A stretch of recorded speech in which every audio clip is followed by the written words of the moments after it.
What's going on, guys? Chuck here.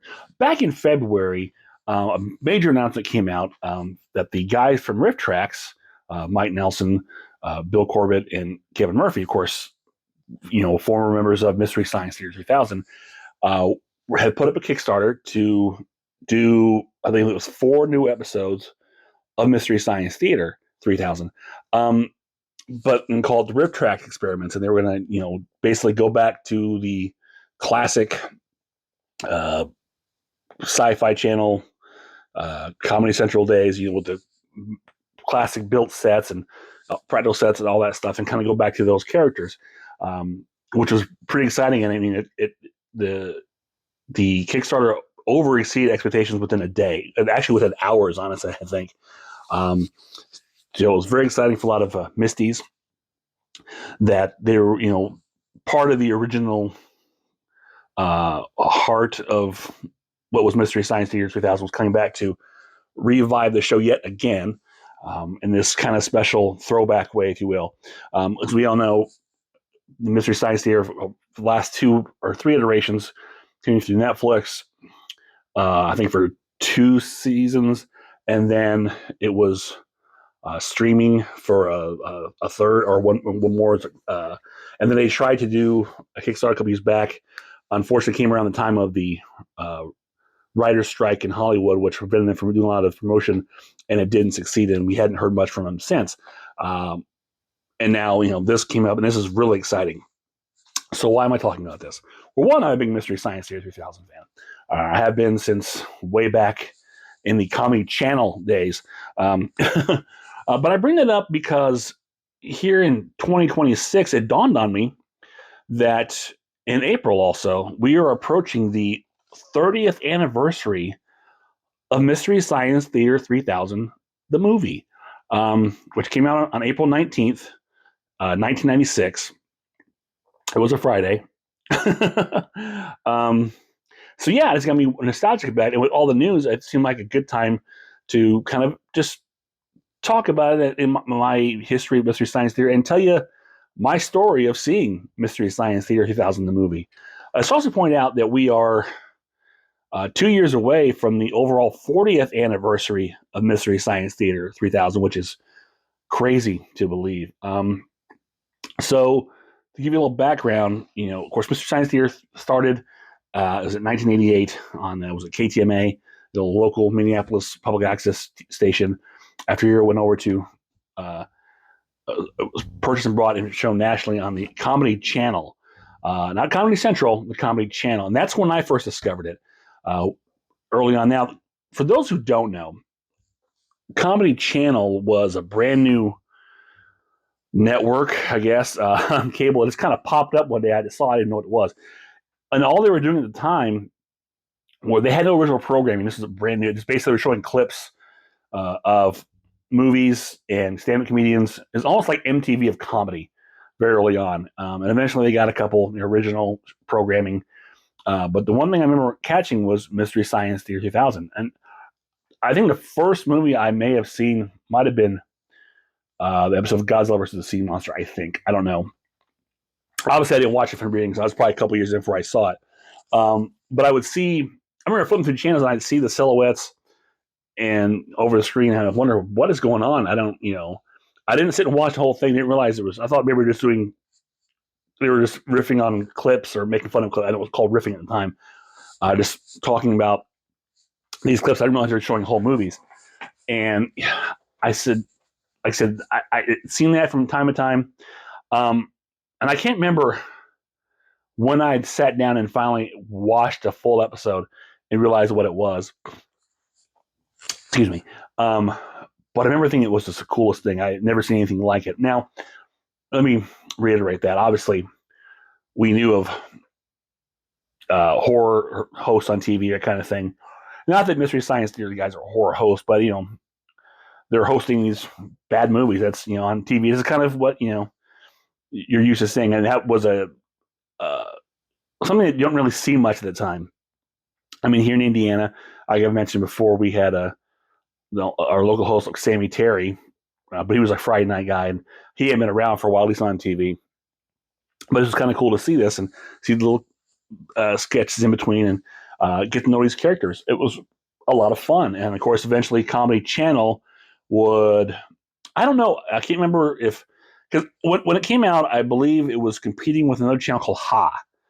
Exclamation point. I don't remember Ha, but I only know about this from reading in their amazing colossal episode guide, talking about how they debuting on people tell people they were on the Comedy Channel, and it's like, oh yeah, hot. No, it's a Comedy Channel.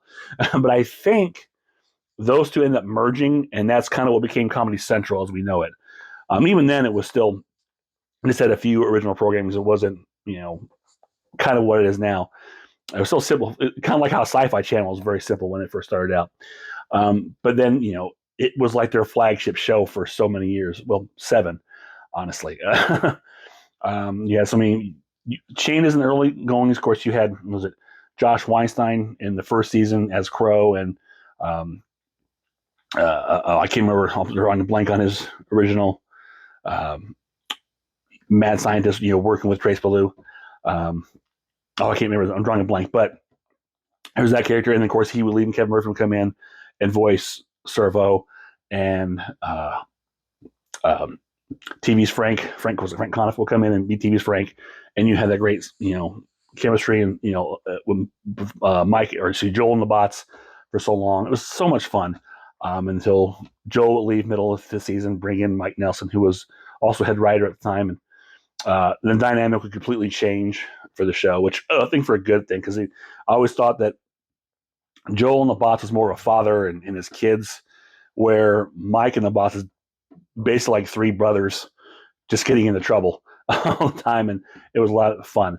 And of course, after the 6th season, the show was kind of up in the air with Comedy Central, and between the 6th and 7th season, which 7th season will be their final season on Comedy Central, and it would also be only a 7-episode season, and they would lose. Frank would leave at the end of season 6 and bring in Mary Jo as Pearl to fill in that role. But in between seasons 6 and 7, they had made Mystery Science Theater 3000, the movie, which is a crazy concept if you think about it. I mean, how do you make a big screen movie of watching movies? It's absurd. I'm really surprised it got greenlit. Because I mean, that's really all this is just an episode of the show blown up with a little bit bigger scale, and maybe a slightly better film than what they're used to showing. And that was it. But it's just, I don't think something like this would get made today. With the again, unless of course maybe a major IP it would. But this was just, it blew my mind. They were making. I really wanted to see this movie so bad. I was looking forward to it when it came out. Of course, it was said it released April 19th, 1996. And what was disappointing to me about that was it apparently was only in limited release. It wasn't like a wide. Universal wasn't giving this film a wide release. I can't imagine why. It was only limited release, so it was not playing here in anywhere near the Indianapolis area. Much to my shock and dismay. So, and I'm hoping I'm getting the dates right on the times right in this. I remember me and my friend Elizabeth have talked about several times before. We were in Bloomington, Indiana at the time, eating at a restaurant called Mustard's, which used to be right on the campus of IU. And it was a great restaurant. My God, they were so good. But it was very, college themed. They had a lot of IU paraphernalia around there. It was right there on the campus, more or less. And I remember being really depressed to want to see this. And I was like, God, I wish they were showing it here. And I just randomly threw out, I bet they're showing it. I'm sure they're showing it in Minneapolis because that's where the show's based. And then Elizabeth, never missing a beat, threw out, well, we could go to Minneapolis. We could. So right there in the middle of dinner, we decided we're going to go to Minneapolis to see this movie, to be young again, and to make this wild off the cuff, choices and decisions. We went. I remember we left the restaurant after we ate. We went across, or I think across the street actually. By the way, was the Bloomington Mall, College Mall. I think that's what it was called. And we went to like a B. Dalton bookstore and bought some road maps. Yes, road maps. There was no GPS at the time. We didn't have the phones. We had to read road maps. We got road maps to get us through Indiana, Wisconsin, and into Minnesota.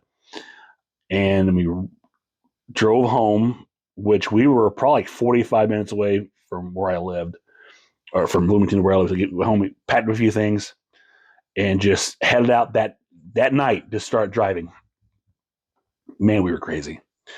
And it was just such a spur of the moment thing, but this is something we used to do a lot. We were very spur of the moment. We would just hop in a car, we'd drive down to Louisville because it was only a 2-hour drive sometimes, over. I mean, we drove down to Memphis just to pass by Graceland once, just for the whim of it. We took a trip to Detroit because we were going down road one night on a Friday night. I said, hey, look, there's an interstate. The sign said, let's go to Detroit. We should go there. Just turned the car, went where we went. Just for the moment. But so, yeah, we were headed towards up north, as it were. And I don't remember much about the road trip up there, honestly, but I do remember going through Wisconsin at one point and thinking, wow, there's a whole lot of nothing up here. And again, I'm fuzzy on the trip because I know we got there. I want to say we were there on the Saturday, the 20th, to see the film. It was a Saturday night for sure. I know we stayed in Wisconsin Dells. We did sleep overnight in Wisconsin Dells, and I believe. Yeah, again, I wish she was here, so she probably had more of a clear memory on it than I do, because I was just flabbergasted. And we've been doing this. Didn't really leave a note or anything for anybody. We just left. I was still living with my mom at the time. But I said, when we stayed in Wisconsin Dells, and then the next day we were going to go into Minneapolis to see the film. And I remember driving into Minneapolis and St. Paul and being just like, wow, you can just see the whole. I mean, the Twin Cities are right there. It was so cool. And it was showing at the Uptown Theater, right in the heart of downtown Minneapolis. And it was so cool to me to be here, because I was taking it all in. And the Uptown Theater is a really old theater. I'll talk about that in a minute. But when we got there, what was amazing when we got to the theater, it was like right across the street. Well, first it's all, of course, Target Center where the Timberwolves were playing, but across from the Uptown Theater was First Avenue and 7th Street Entry, which is the nightclub from the movie Purple Rain, which is where Prince played. Did a lot of recordings for the Purple Rain album there. I mean, and of course, I'm a huge Prince fan. And at that time, it was like I had almost as excited as I was to see the movie. I was so excited to see First Avenue and just look at it. And, oh my God, there it is. I mean, I've seen Purple Rain so many times, and there's First Avenue. I mean, still see Prince pulling his motorcycle up, and see Apollonia and the Morris in time. I could just envision it. It was all right there, and it was just like blowing my mind. But we go into the Uptown again. It's a single screen theater. It's old theater. It reminds you a lot of the art craft that we have here. I've talked about so many times. Except this is a bigger. It had a balcony, and I can't remember. Again, it's been almost 30 years. I can't remember too much of the interior. I think it was like a single box office. Again, much like the art craft, old fashioned theaters. Going, I mean, and the place was full. And it was great. It was full of nothing but Mystery Science Theater fans, and that was awesome. But I remember taking the steps up to the balcony, and you walk in. It was a very old theater. Had a stage curtain. I think had the Greek statues on the side. That was so cool. And we watched the trailers. People were hooting and hollering. I wish I could remember what trailers were showing. Not a whole lot, but just the atmosphere was so you could just feel it was fun because these people they all were in on it. And then when the movie started, oh my god, it was a lot of rumbling and cheering, and uh, they got the jokes. It was it was one of the best movie experiences of my life to that point. Um, and I would have something to compare. I'd be able to compare this particular screening of Mystery Science Theater to a later one sometime down the road. But this one was like I couldn't have asked for a better experience. And I should also point out that Elizabeth at the time was pregnant. Pregnant with her oldest son, Sean, who coincidentally will turn 30 in July. Wow, yeah, because so there it was. So this was April, May, June. She was like what 7 months pregnant at the time. So yeah, she was having a blast with all the rumbling, or I should say, Sean was having a blast. Apparently, from what she told me, she could feel him just like shaking around there from all the chaos and everything going on. I always tell him that story. He knows it now, but it'd be interesting. But yeah, it was to be there to see it there with real fans of the show. Is who just we hear specifically for this reason, and it was great. It was so wonderful. I could not ask for a better experience, and I'm glad we made this crazy wild trip to go see this film. The movie itself, again, it's an episode of the show. Kind of at the same time, it's like bigger budget but chopped down. At the same time, if that makes any sense. The host segments are shortened. The movie it flies by quick. I think it's shorter than an episode of the show, as the episodes go about 2 hours. Hour 40 with commercials, whatever. And this is probably about 90 minutes. And it's weird, you just have Dr. Forster by himself, but he's so hilarious. I mean, there's still so many bits from this I will use. I always think of Clayton with the clipboard. I'm a naughty boy. That's hilarious to me. There's a scene with they finding the alien. I can't remember what their names are with when they're trying to get the interrogator to work, and you got to they find the alien, the Metalunan, in the shower, and he comes out and says, what are you trying to figure out how to work? And he's looking at his manual. Are you in Europe? Do you need an adapter? I mean, those are lines I still use to this day for whatever reason. Some of the great riffs. One of my favorites is, increase the flash cord noise and put more science stuff around. And if you've never you've seen it, and all this is out of context, it is making sense to you, and that's okay. But these are things I would just throw out on my own, and or normal view, or rando, just these random riffs that just stick with me, and it's just I really enjoy this movie so much. It would eventually play in Indianapolis at a theater that's no longer around. It was a General Cinema Arts Theater. We used to have a lot of cinemas, general cinemas specifically in the malls around here. Each mall would have like a couple screens inside, and they'd have a building outside, which would be more screens. It's a standalone building. It was really weird. But and we called Castle and Arts was a general cinemas. There was this basic kind of show, independent artsy film. That's where I first saw the original or Friday 13 Part 3 in real 3D, or the actual real 3D film with the silver screen I've talked about so many times with the regular glasses, not the digital 3D, but the original 3D print. Still the best 3D film I've ever seen. But I saw movies like Being John Malkovich there. But they were showing Mystery Science Theater finally. And so we went and saw it again, and you could tell the difference in the crowd. I mean, there were some laughs. There were some people. It was also an afternoon crowd. But it wasn't like the home base crowd like in Minneapolis. I mean, Minneapolis was the home turf for the show. Indianapolis, not so much. So enjoyable. Nothing will beat that Minneapolis crowd. And of course, the movie, I think it did okay. I don't know. It wasn't a big hit, but obviously it's a cult hit.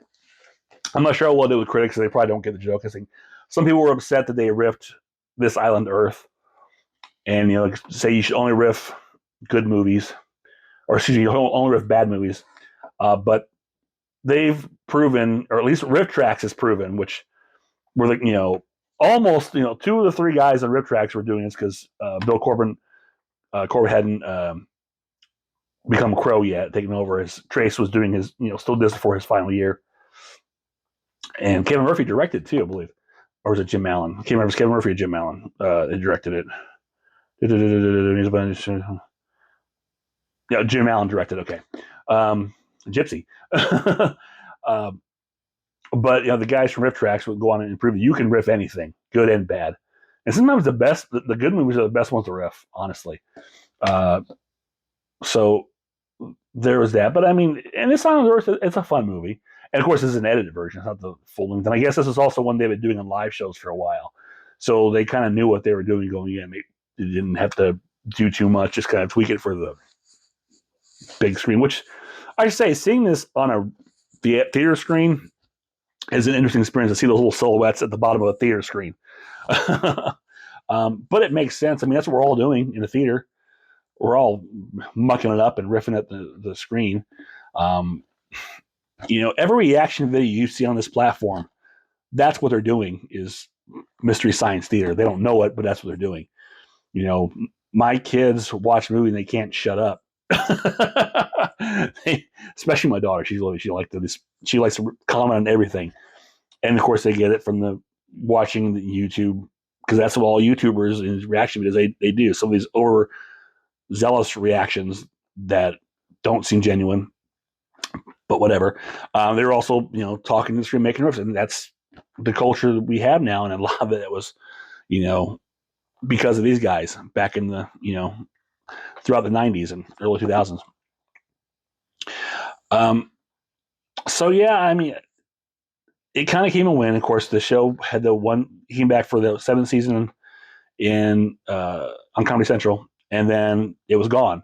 And we weren't sure we were going to see Mr. Science Theater again until the Sci-Fi Channel picked it back up, which gave it a whole different makeover. You got, they wanted more sci-fi stuff to fit with their theme, which kind of put the cast and crew into a little bit of a bind somewhat, but they worked around for the most part, I think, pretty well.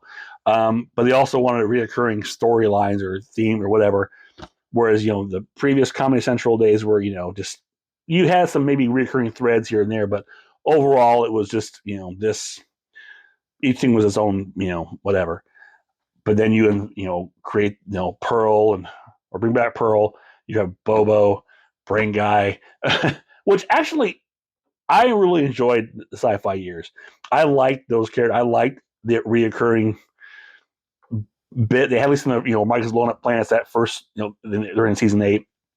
And then, Pearl chasing them around and her Vita, or is it her Winnebago spaceship, until they finally landed in Castle Forrester. Was it by end of season 9 and season 10, somewhere around there, which was their last season on Sci-Fi Channel. But yeah, it was just, I really enjoyed it. I'm so glad these particular characters, sci-fi era characters, are coming back, along with Frank and Trace, apparently for a guest spot or somewhere on these, soon to be produced 4 episodes of the Rift Tracks experiments. I mean, it'd be great to see these guys and gals all come back. Of course, the shows for almost all of the episodes have been released in physical media.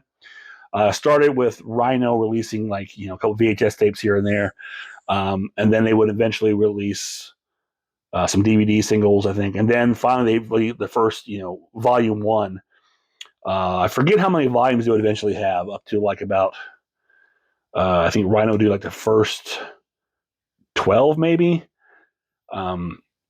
before Shout Factory would take over the licensing and then produce up to about, oh my gosh, 39, or I think 29, or no, I think 39 volumes total altogether. And they would get almost every episode, which is hard because a lot of them had rights issues. That's why they couldn't do it, with a few exceptions. I think there's maybe a small handful of films, maybe 4 or 5 they weren't able to get licensed to. But bless their heart, I mean, the Rhino collections were great. I mean, it's good to have those. But when you got Shout Factory on it, I mean, they really went out. They put some special features on there. They got interviews. They got interviews with some of the stars from the movies themselves. They got trailers. They got other, little I think Red Shirt Pictures might have done some of these little uh, featurettes talking about the creators of these films or just different aspects of Mystery Science Theater itself. But they did a really great job. Now, as I said, there were some films that were not um, available for rights issues, but you could probably get those from online. I'll just leave it at that. For a long time, that was a big thing. Keep circulating tapes. The Mystery Science Theater was a tape trading thing. People would trade tapes back and forth. There were a lot of communities that would, sell burned DVDs collections of these films for ones that were not commercially sold. A lot to the credit of these people, they would, when something was commercially available, they would stop selling their, bootleg versions, if you will, which were always really good because I had to get a couple because of that reason. Which, that's the way you're going to get it at school. So that's the best way you're going to get a full set of episodes is to get the Rhino, the Shout Factory, and a couple, I think, Rhino ones without a print. Shout Factory ended up redoing them. So there's that. And then, of course, mix it in with a few bootleg copies, and you'll have the full set of all 10 seasons of Mystery Science Theater. And, of course, Netflix would release, was it seasons 11 and 12? And then they had the 13th season, which was on streaming on demand, the Gizmoplex, or it was called. So yeah, and then of course now they were going to be doing this. I don't call it season 14 or whatever, these 4 episodes. But so yeah, I mean it's still alive and kicking in some form or another. Mystery Science Theater is staying alive, which is cool. And again, when it was gone, I mean, I think you can credit Mike Nelson for really, when he started Riff Tracks by himself before getting Kevin and Bill to come in and do it, which really helped, even though it wasn't Mystery Science Theater, it's Riff Tracks. It's the same thing but without the puppets and the sets, and they would do live, shows across the country, like once, twice a year, which were always fun to go to. But they were really keeping that alive. And then when, Joel came back and revitalized it, it was still safe. So Mystery Science Theater never seems to die, and that's a great thing. It changes with the times. It reinvents itself, but it's always there, and that's great. And it's, I'm not sure what I'm trying to say here. But it's cool to have this legacy, I guess, of this movie. I don't know if people talk too much about it. It's with the whole, all the episodes, but the movie's still out there.